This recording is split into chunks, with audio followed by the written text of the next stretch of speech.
Bismillahirrahmanirrahim. Assalamualaikum warahmatullahi wabarakatuh. Selamat berjumpa dengan teman-teman dimanapun berada.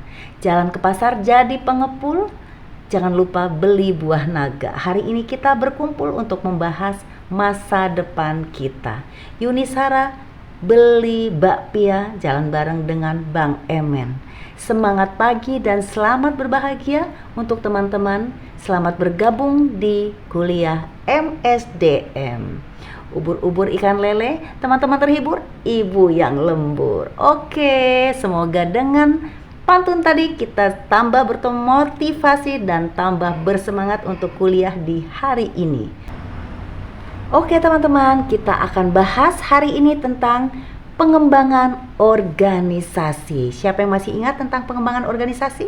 Pengembangan organisasi adalah proses dinamis yang melibatkan transformasi struktur, budaya, dan sumber daya manusia untuk mencapai tujuan organisasi yang lebih besar. Tantangan MSDM menjadi faktor utama dalam pengembangan organisasi. Setuju? Pasti setuju.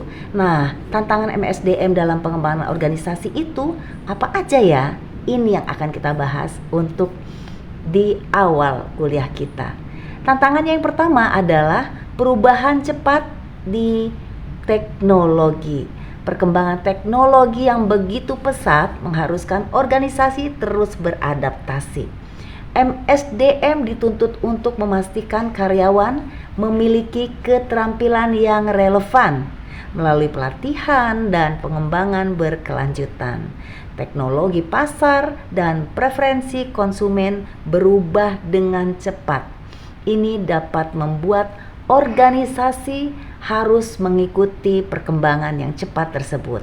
Lalu yang kedua tantangannya adalah peran teknologi. Teknologi baru mengubah cara organisasi beroperasi dan berinteraksi dengan karyawan, dengan pelanggan, dan pastinya dengan mitra. Lalu yang ketiga adalah kepemimpinan dan budaya. Di sini mengembangkan pemimpin masa depan yang mampu membawa organisasi ke arah yang lebih baik adalah tantangan tersendiri. MSDM harus memastikan adanya program pengembangan kepemimpinan yang efektif. Pasti teman-teman setuju dengan tantangan yang satu ini. Nah, membangun budaya yang mendukung inovasi, kolaborasi, dan adaptasi adalah kunci dalam mengembangkan organisasi. Setuju ya teman-teman ya? Oke, kendala pengembangan MSDM pastinya akan ditemui dalam pengembangan suatu organisasi. Apa kendalanya? Kendala yang pertama adalah disimak ya, kurangnya dukungan kepemimpinan. Nah, kepemimpinannya bagaimana? Kepemimpinan yang tidak visioner dan kurangnya dukungan tersebut dapat menghambat pengembangan manajemen sumber daya manusia. Lalu yang kedua adalah kekurangan sumber daya, kurangnya anggaran, waktu, dan fasilitas dapat membatasi program pengembangan manajemen sumber daya manusia. Lalu, yang ketiga adalah kesenjangan keterampilan. Kesulitan menemukan karyawan dan keterampilan yang diperlukan untuk memenuhi kebutuhan organisasi yang akan berkembang. Lalu, kendala MSDM secara umum dapat kita identifikasi solusinya. Nah, identifikasi kebutuhan, melakukan analisis kebutuhan MSDM untuk mengidentifikasi keterampilan dan pengetahuan yang diperlukan. Pengembangan program membangun program pelatihan dan pengembangan yang relevan dengan kebutuhan organisasi. Lalu kita harus mengetahui juga bagaimana kolaborasinya. Kerjasama dengan lembaga pendidikan, konsultan, dan organisasi lain itu akan mendukung program pengembangan manajemen sumber daya manusia tentunya ya teman-teman ya. Lalu pencapaian tujuan masyarakat melalui pengembangan organisasi Ini apa aja yang kita harapkan? Pastinya satu adalah diharapkan peningkatan kualitas hidup. Setuju kan? Iya. Lalu harapan yang kedua adalah organisasi yang berkembang, berkontribusi pada ekonomi, dapat menciptakan lapangan kerja dan dapat meningkatkan kualitas hidup. Yang berikutnya adalah inovasi dan kreativitas. Pengembangan MSDM mendorong inovasi dan kreativitas, memicu kemajuan dan pertumbuhan. Setuju teman-teman? Lalu harapan yang berikutnya adalah pemberdayaan masyarakat. Organisasi yang berkembang memberikan peluang bagi masyarakat untuk mengembangkan diri dan berkontribusi. Oke, materi selanjutnya adalah pengembangan organisasi.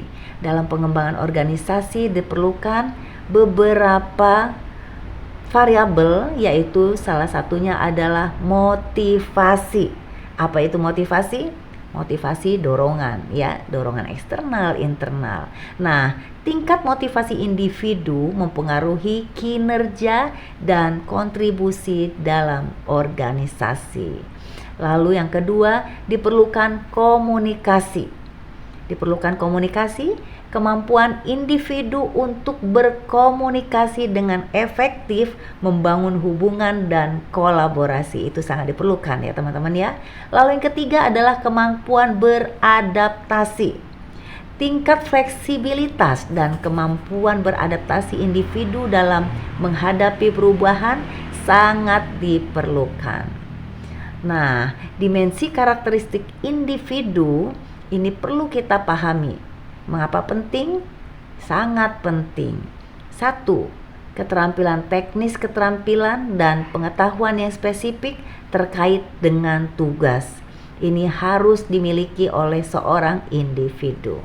Lalu yang kedua adalah keterampilan interpersonal. Kemampuan untuk bekerja sama. Itu yang dimaksud dengan keterampilan interpersonal. Ya, kemampuan berkomunikasi dengan efektif, bekerja sama dengan orang lain, dan kemampuan untuk membangun hubungan. Lalu yang ketiga adalah keterampilan konseptual. Apa itu keterampilan konseptual? Yaitu kemampuan untuk berpikir kritis, dapat memecahkan masalah, dan dapat mengambil keputusan secara strategis. Keren. Nah, asumsi terhadap manusia dalam pengembangan organisasi sangat diperlukan. Dalam pengembangan organisasi, asumsi terhadap manusia menjadi dasar penting dalam menentukan bagaimana organisasi dibangun, dikelola, dan dikembangkan. Landasan filosofis ini, teman-teman, mengarahkan bagaimana individu dipandang dalam konteks organisasi dan bagaimana peran mereka diakui. Nah, manusia sebagai aset organisasi melihat karyawan sebagai aset yang sangat berharga dan berinvestasi dalam pengembangan mereka. Ini asumsi yang pertama. Lalu asumsi yang kedua adalah keinginan untuk berkembang. Manusia memiliki keinginan, bawaan untuk belajar, tumbuh, dan mencapai potensi penuh mereka. Lalu asumsi yang ketiga yang perlu teman-teman pahami adalah kontribusi dan kolaborasi individu. Kontribusi dan kolaborasi. Individu memiliki keinginan untuk berkontribusi pada organisasi dan bekerja sama dengan orang lain. Bagaimana teman-teman sampai di sini? Bisa dipahami? Oke teman-teman, tidak terasa kita sudah di penghujung kuliah. Sebelum kita tutup, kita simpulkan dulu apa yang sudah kita dapat hari ini. Pertama tadi kita bahas tentang kendala manajemen sumber daya manusia. Ada beberapa kendala tadi ya. Oke, lalu yang kedua adalah bagaimana pencapaian tujuan masyarakat melalui pengembangan organisasi. Lalu yang ketiga adalah dimensi karakteristik individu, peran pentingnya. Di situ kita bahas. Lalu Untuk pokok bahasan berikutnya yang tadi kita pelajari adalah landasan filosofis asumsi terhadap manusia dalam pengembangan organisasi. Semoga teman-teman bisa pahami semua materi yang sudah kita sampaikan di awal tadi. Oke, makan soto di warung Pak Tony, jangan lupa pesan es kelapa. Terima kasih sudah jadi inspirasi, jadilah mahasiswa yang luar biasa. Lalu beli rendang di Kota Padang, beli soto di Brastagi. Kalau ada waktu yang panjang boleh kita kuliah lagi. Wassalamualaikum warahmatullahi wabarakatuh. Semangat untuk semuanya.